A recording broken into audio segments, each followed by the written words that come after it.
day of the sick, maski dai man talaga nasa nin proximate danger of death, minaavilar kan sakramento. Although magayon man nganing disposition na yan, pero dapat naman na rumdumon na dapat itong yaon sa proximate danger of death. Kapara ngaya, Padre, malarga ngaya ako at yan, masakay ngaya akong eroplano, baka ngaya bumagsak, pwede ngayang magpaulyo na. Remote danger ito. Iba so proximate, na so talagang imminent, proximate danger of death. Balik kita digdi sa tuyang topic. Ang importante man sa nadaan na bako man na dapat magadan tulos. Tamilitig sabi tang marriage in articulo mortis, immediately after the celebration, that person must die. Ang importante or what is necessary na kumbinsido po itong solemnizing officer na nasa imminent danger of death ang saro kan mga partido. As in sa kaso na pinagpresentar sa tuya, yaon ang ganini. It was certainly present ining mga circumstansyang ini. As in ikadua, dumansimbag sa saro kan mga question that the person who solemnized the marriage did not execute an affidavit stating that the marriage was celebrated in articulo mortis. So, as far as the affidavit is concerned, although it is supposed to be substituted for the marriage license, nevertheless, dangugunta po ini, nevertheless, it must be observed that the execution thereof is a duty that is addressed to the person solemnizing the marriage and not the contracting parties. So, bako so nagpakasal. So, nagkasal, iyon may duty as in obligasyon na mag-execute kay itong affidavit, na magibo kay itong affidavit.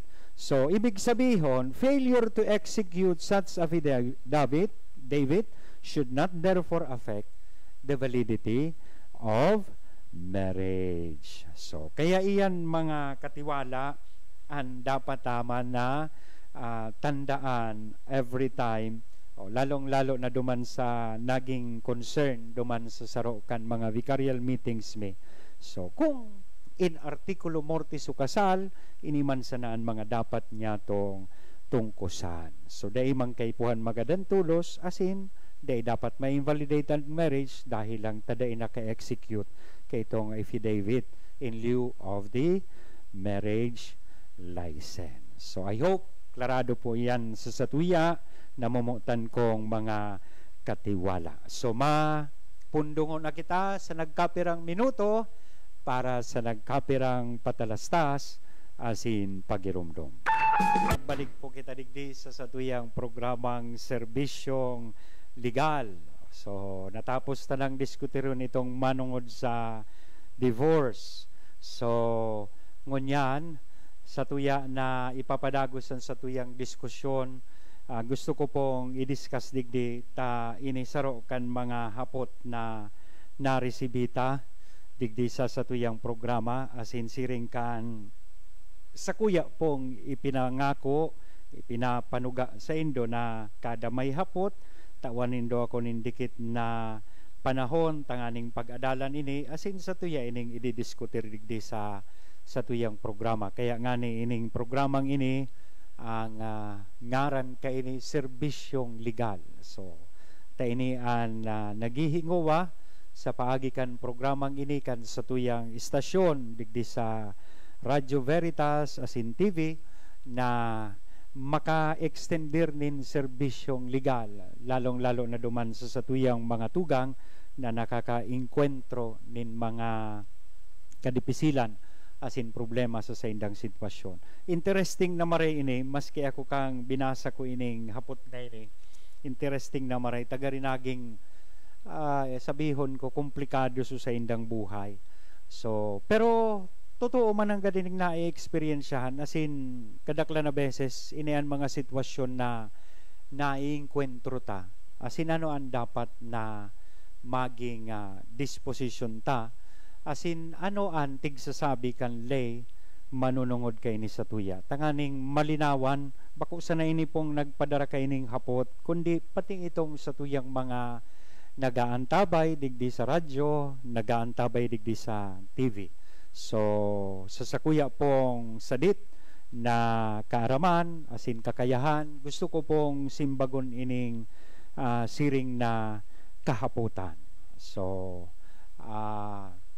I hope magkatabang po ini sa Indo, ining magiging nyatong diskusyon ngunyan.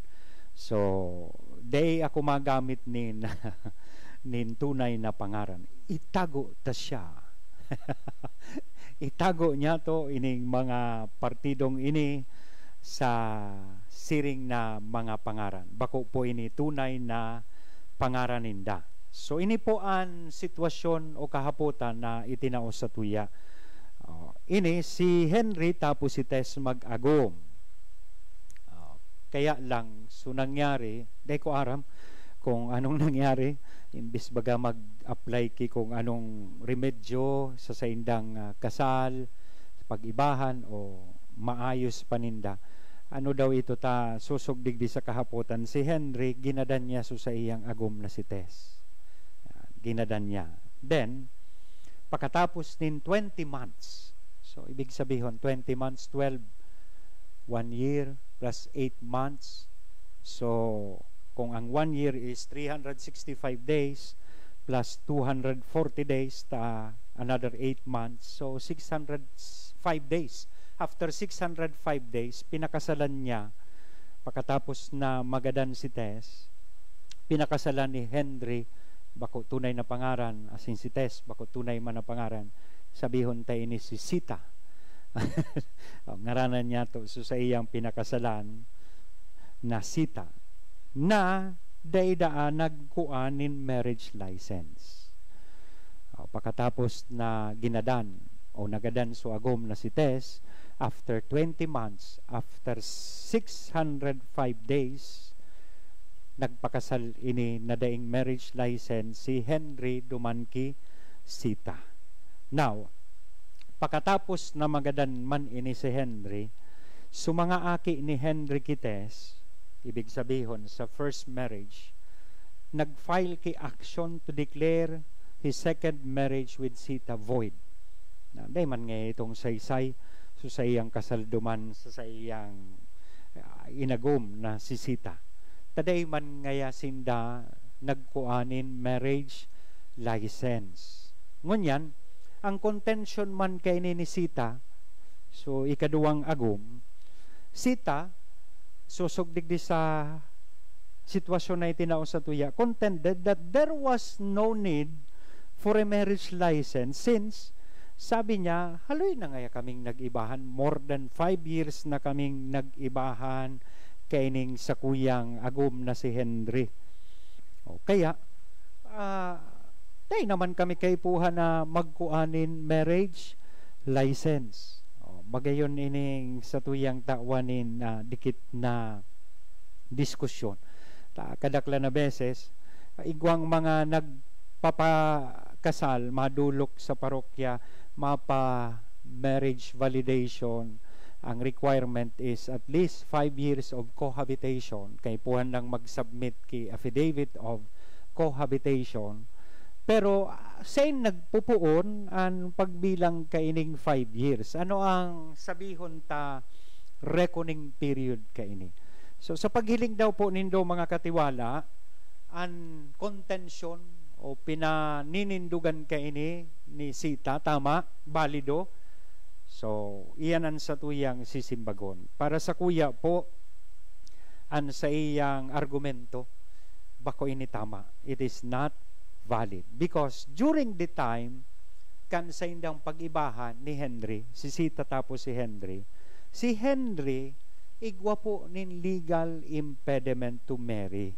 Ngata, igwa siya nin subsisting marriage with Tess.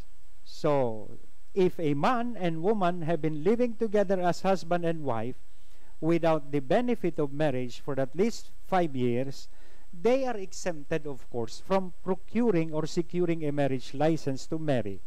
Pero iyan na siring kaya na lay requires that their act of living together must be characterized, o tandaan tayo ini, it must be characterized by exclusivity and continuity. Exclusivity and continuity. Yan. Dapat, so itong 5 years na kung saan sinda nag-iibahan, daing presenting legal impediment. Ang saro pa kan mga naengkwentro ta kay na yung mga katiwala. Alimbawa, nagsaro sinda 14 anyos ang edad. Tapos ngunyan, sabi ninda, pag edad na 18, pwede na ngayang magpakasal. Pero marriage validation nasa na ngayon ta, 5 years, more than 5 years naman ngaya kami nag-ibahan. So ito makakalaog dikdi sa particular na laying ini na exempted from procurement of marriage license dahil ta nag-ibahan na. Ta ang reckoning period, itong time na dapat capacitated ka na to marry. So mapuon, 18 years old, so sa indong pag-ibahan.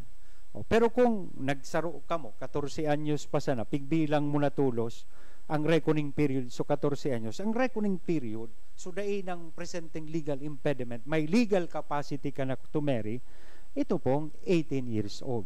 Ining sitwasyon na ining sa tuyang pinagdidiskutir, may agum, may legal impediment si Henry, kaya daig pa man siya pwede magpakasal kisita. Kaya, kung ito ko pakagadan, so after the lapse, sabi kang lay, 300 days, pwede na siyang magpakasal kung naglapse na, so 5 years. Nagpuon kapag bilang, pagkatapos na magadan si Sita, saka siya nawa ranin legal impediment. Daig na siyang kaulangan tanganing magpakasal. So it must be characterized by exclusivity and continuity.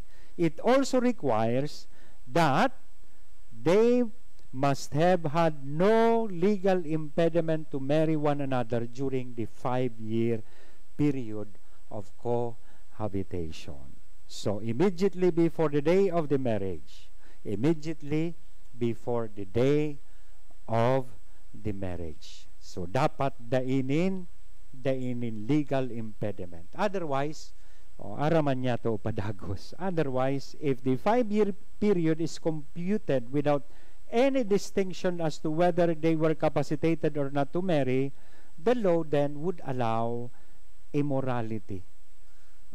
Magtutugot na ang lay na okay lang, maski buhay pa si misis mo, may nakareserba ka na, pagkatapos kayan, pwede ka nang magpakasal. So, and siyempre, encouraging parties to have common law relationship and placing them on the same footing with those who live faithfully with their spouse. So, in other words, mga katiwala, the cohabitation should be in the nature of a perfect union that is valid under the law but rendered imperfect only by the absence of the marriage contract. Kasi niyan nanggad nakukuata digdi sa pinikpresentar sa tuyang sitwasyon. I hope naging clear po ini sa tuya. At yan, kung may oras pa kita, didiskutirong ko ining mga requirements tanganing ika maging kwalifikado na mag-avail ka ini itong 5-year cohabitation na magpakasal, no, tanganing ma-avail taan siring na sitwasyon. So may